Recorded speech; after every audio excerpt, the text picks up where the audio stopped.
Miller versus Alabama went to the Supreme Court.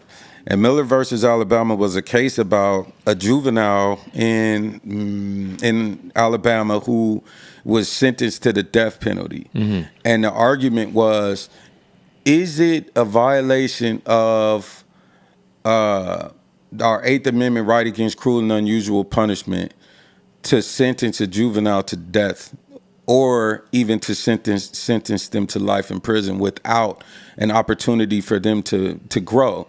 Right. And that neuroscience had demonstrated that at the age of 25, we start seeing the results of maturation and development, and that these children should be allowed to have an opportunity to prove that they grew up and that they got a different perspective and maybe they're a completely different person. And so the Supreme Court ruled they got rid of it, death sentences for juveniles. But in their ruling, they stated essentially if a case reached them about life in prison for juveniles, they'd likely rule in favor for that as well. Yeah. And this is important when people don't understand why voting is important. The Supreme Court we had at the time was impacted by Clinton, and then impacted by Bush, and then impacted by Obama. Yeah. So the people making those decisions, we end up, Trump puts 3 people on the Supreme Court. Right. And there goes Roe versus Wade. There goes. Yeah, the Supreme Court, I always tell people, like, if you can just remove all of the, antics about politicians and just wherever you feel you're aligned with, the Supreme Court's what matters the most, probably. It really is, and the presidency matters because they're gonna appoint them, yeah. And they're gonna color that Supreme Court the way they want to. For sure. And there's an argument that if today's Supreme Court was the Supreme Court ruling on Miller versus Alabama, I'd still be in prison. You'd still be in prison. I literally would still be in prison right. if today's Supreme Court was ruling. Well, that's why I think a lot of people were saying RBG before she passed away, she should have retired while Obama was in, because then he could have, but she stayed in and then obviously was replaced with a more conservative judge. Yep, I think Trump might have got to put 2 or 3 on there. Yeah, I think he did. I think it was at least 2. At least it might have been 3. Yeah, it was at least 2. We know for sure, and it changed the dynamic. So the Supreme Court did make that statement. So when they said that, and in their ruling, the states started freaking out. Because they're like, a case is going to get up there. For sure. A case is on the way up there. People start filing cases, of course, to make sure. Yeah. So a case is on its way up there. The court has indicated that they're definitely going to rule in favor of it if it makes it up there. And if they do, it'll be like how we saw with gay marriage. The states had control of that. But when the Supreme Court said this is legal everywhere, it was legal everywhere. That once they make a ruling, that's the law of the United States of America. Right. Your decision, individual decisions is out. It would have been the same thing with the decision versus the juveniles with life. Now all these states would have to let these people out, right, and figure out what to do with them, and have no mechanism in place to control it because it was being dictated to them by the federal government. Yeah. So as a result, they proposed Senate Bill 260.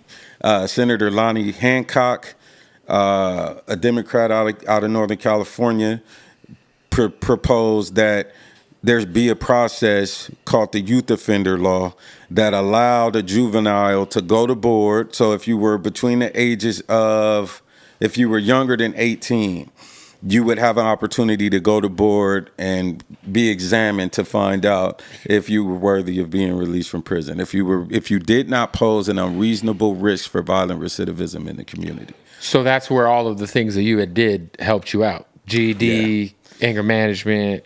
Owning my home. Yeah. Like I was already ready to go home. And so they send Dr. Lear to me, and you got my big homie hit me like, yo, the chop and the OGs and the law library, this is big news on the yard. For sure.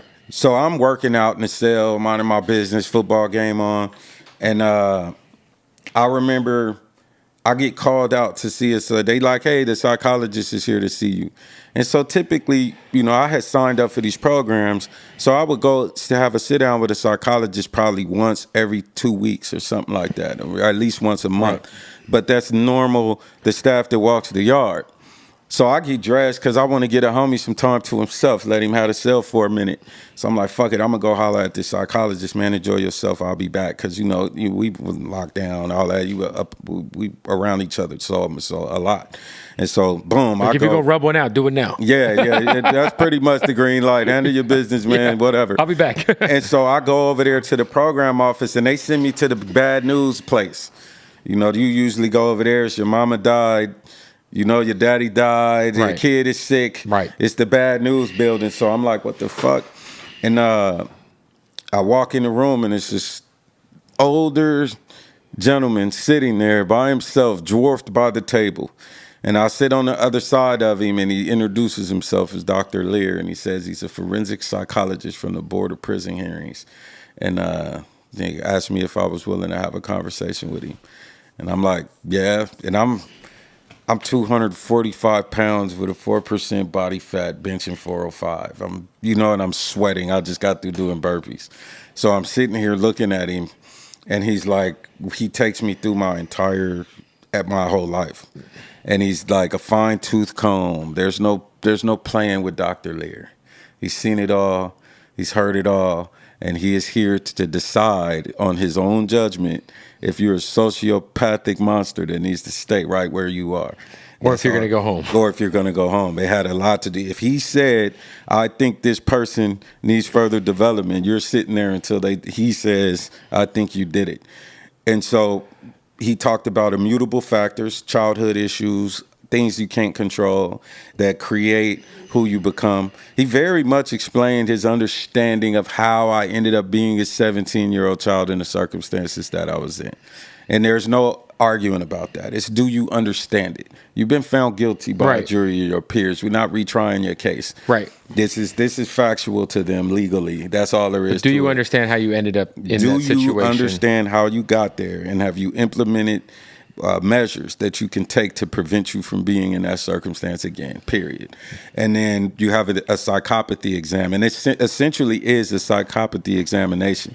And you have to score in the 25th percentile or under, or they're going to tell the parole board that you're a threat to the safety of others in society if they were to release you, which is what they did to Manson every time he went to board, 100% of the time.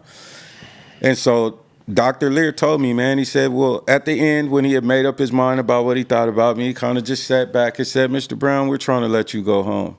And I think you changed your life and you didn't care who did it. Well, who knew you did it. It didn't matter to you, but it's time for you to care now that people know. I have my home. I own my home. I got my business set up. I've done anger management. I got my GED. I'm enrolled in an AA program for college credits. I'm attending Narcotics Anonymous at that point. I'm doing all kind of shit. Did you end up picking up like a drug habit while in prison? I didn't. I think because I know a lot of people do, because it's like you ain't got shit to do. Like the shit gets passed around. Like but you know us culturally. But it's frowned upon to do certain hard drugs culturally from the era that I come from. For sure. You know, I know it got popular to sniff this or sniff that. Everybody's sniffing shit these days. Yeah. All the rappers are high on real drugs. Yeah, I can't. It's too late for me, man. So, yeah, I attended those things because I have a lifestyle addiction, not necessarily a drug addiction. So if I did want to sniff something, which I've sniffed something before, if I wanted to sniff something, if I wanted to, now I'm sniffing. Now I'm calling people cuz one time too many. I'm tripping. I got little triggers active. Your fuse gets shorter. If my fuse, and next thing you know, I'm sagging. I'm moving a certain kind of way because I have a lifestyle addiction, and that kind of alcohol comes with that. Womanizing comes with that. Pistol packing comes with that. Sniffing something comes with that. Violence comes with that. And so I have to be conscious of how to protect my lifestyle from relapse.